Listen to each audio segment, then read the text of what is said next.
The people who founded this country knew that architecture said something about the country. Every building should have a freshness to it. And if you get that, then you communicate to people that the federal government is evolving. The call to produce great architecture was clearly there. And we thought, well, why not put some strictures in there, some guidelines about what these buildings should look like. The principles are really extraordinary, and I was just stunned by the foresight. A kind of change of attitude about building of government buildings. Buildings starting to represent the aspirations of our nation.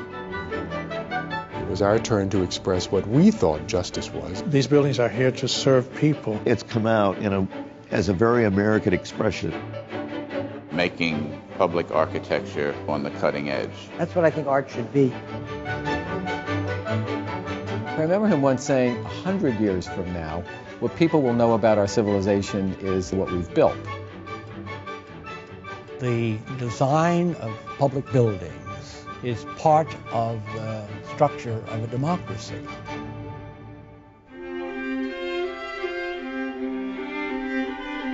Hi, I'm Tim Russert, a longtime friend and admirer of Daniel Patrick Moynihan. He's been described as the nation's best thinker among politicians since Abraham Lincoln, and its best politician among thinkers since Thomas Jefferson. Pat has been a passionate and articulate advocate for quality federal architecture, carrying forth the message from the Founding Fathers that great democracy and great architecture go hand in hand. Almost single-handedly, Pat Moynihan rescued federal architecture from the grandiose and the banal. He set it on a fresh course to make it relevant and inclusive, something that would inspire and embrace all Americans in the 20th century. That course began on June 1st, 1962, in a ponderous government document titled Report to the President by the Ad Hoc Committee on Federal Office Space, issued by President Kennedy. On page 13, Pat, then an assistant to the Secretary of Labor, had penned guiding principles for federal architecture. Everybody wanted another building. I was assigned to do work at this by Secretary Goldberg, and as we started, our report had a very detailed inventory, General Services Administration, how much office space we need for this department, that department, and so forth. And we thought, well, why not, as we set about this new building boom, why don't we put some strictures in there, some guidelines about what these buildings should look like. Because not only had we not built anything since the 1920s, federal architecture was backward looking. It got fixed in the time of the Macmillan Plan and Burnham and all that, which was fine for then, but now we're getting into the second half of that century. Can't we do something contemporary? So I wrote a little one-page guidelines for federal architecture.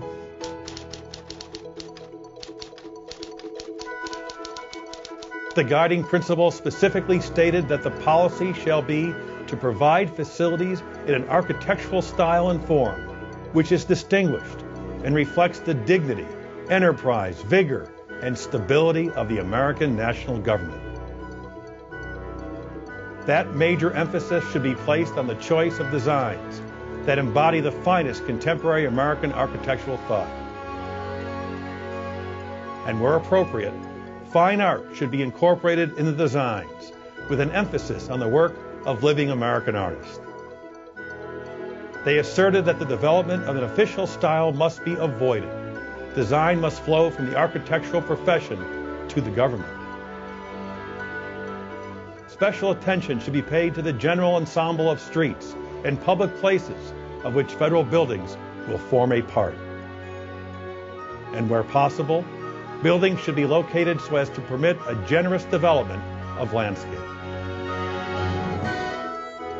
Suddenly, for the first time, the nation had a public architecture policy. Now design was put on something as a national priority with the inspiring words that Pat wrote in that report, sent on by the secretaries and so forth to the president, that really elevated it to an important position with a call to greatness that resounded throughout a much larger community. And it did it with such conviction, compelling conviction, that it has lasted to today. The principles are really extraordinary, and I was just stunned by the foresight of that. At a time, 62, I guess it was written, when, frankly, the production of federal design and building was really at a very low point, and for a series of reasons failed to attract architects of talent and interest who might have lent their abilities. Since 1962, the influence of the guiding principles has waxed and waned, but their overall impact has been positive. This is demonstrated by such commissions as the Federal Center in Chicago, designed by Mies van der Rohe, the headquarters for the Departments of Housing and Urban Development and Health and Human Services in Washington, D.C., both designed by Marcel Breuer, and the John F. Kennedy Federal Building in Boston, designed by Walter Gropius and the Architects Collaborative. Many see the showcase project for the guiding principles as the redevelopment of Pennsylvania Avenue in the nation's capital. The call to produce great architecture was clearly there, and Pat thought that this laboratory of Pennsylvania Avenue was the place to show it. Involving almost 4 decades of effort, the result has been a broad range of contemporary architecture, preservation, and adaptive reuse, and mixed use, as well as streetscape design and the creation of public open spaces. On balance, it's remarkably successful, and it's the thing you could have never designed. It's come out as a very American expression in a sense. I mean, the fact that it isn't all uniform and all precise and all designed, that it has elements of change and surprise and so on. I think that's been a nice surprise about the whole thing. The incorporation of contemporary art is another significant dimension of federal design inspired by the guiding principles. Since 1972, when the official arts program got underway, a long list of luminaries have enriched projects with their work. Alexander Calder, Klaus Oldenburg, George Siegel, Isamu Noguchi, Leonard Baskin, Louise Nevelson, Ellsworth Kelly, and Maya Lin.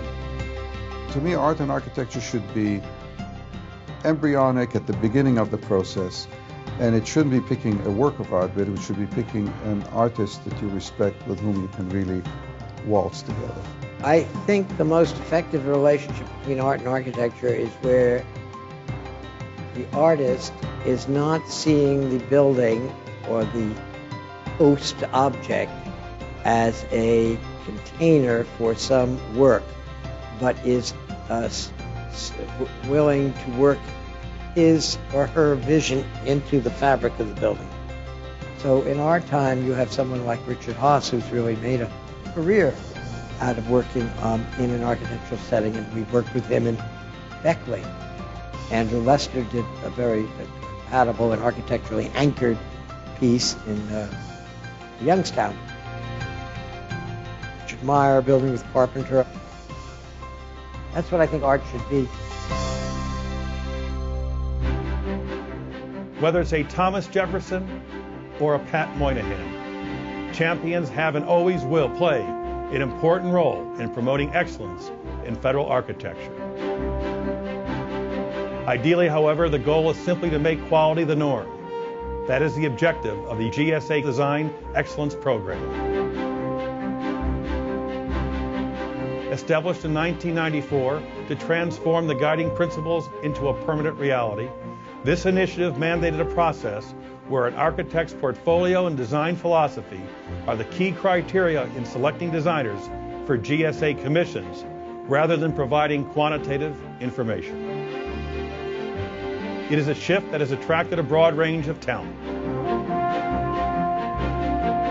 There was an intention to try to create buildings in which the government could be proud and which symbolize a kind of change of attitude about building of government buildings. And I think the whole program has achieved that.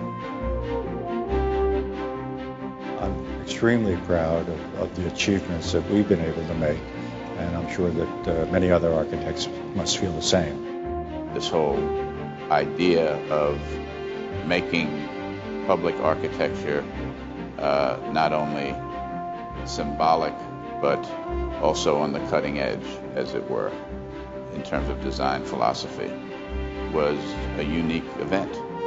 And it inspired all of us, and it got our support. And I think the whole architectural community was incredibly positive about the program. Reducing the size of the application form, going down to the quarter-inch portfolio, really leveled the playing field much more than it ever was before. It's leveled in terms of access. What it's not leveled is the talent, that it is extremely competitive. The complement to this enthusiasm for the spirit of the guiding principles has been a growing awareness of the value and significance of these works in our culture. It is a search that has challenged designers to discover new ways to embody the enduring aspirations of American democracy. We felt like we didn't have to borrow anymore. It was our turn to express what we thought justice was, and we thought that sense of having the building more open, that justice is actually a part of our society, that it is something that we should see. Transparent in a way and filled with light. We talked a lot about enlightenment, this sense of justice as a balance, this sense of justice as turning on the light, as a period of enlightenment, as things open up, as natural light starts to come in.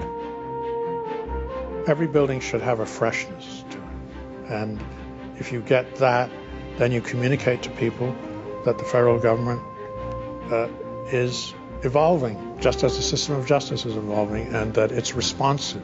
These buildings are here to serve people, not to overawe them or make them feel small and insignificant, but to serve them.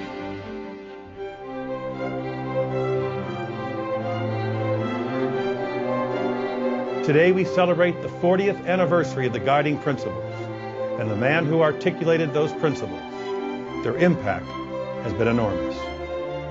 The whole concept of buildings starting to represent the aspirations of our nation, I think was initiated in that statement by Moynihan, and his directive to select only the finest architectural minds available to fulfill these opportunities, I think was something that was extraordinarily important and has made a great difference as one sees it over 40 years. I remember him once saying, you know, we're sitting here today, we're debating food stamps, and goodness knows that's important, but 100 years from now, what people will know about our civilization is not that, but rather what we've built.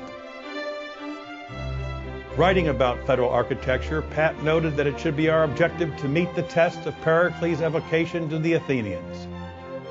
We do not imitate, for we are a model to others. So we build today, inspired by the guiding principles.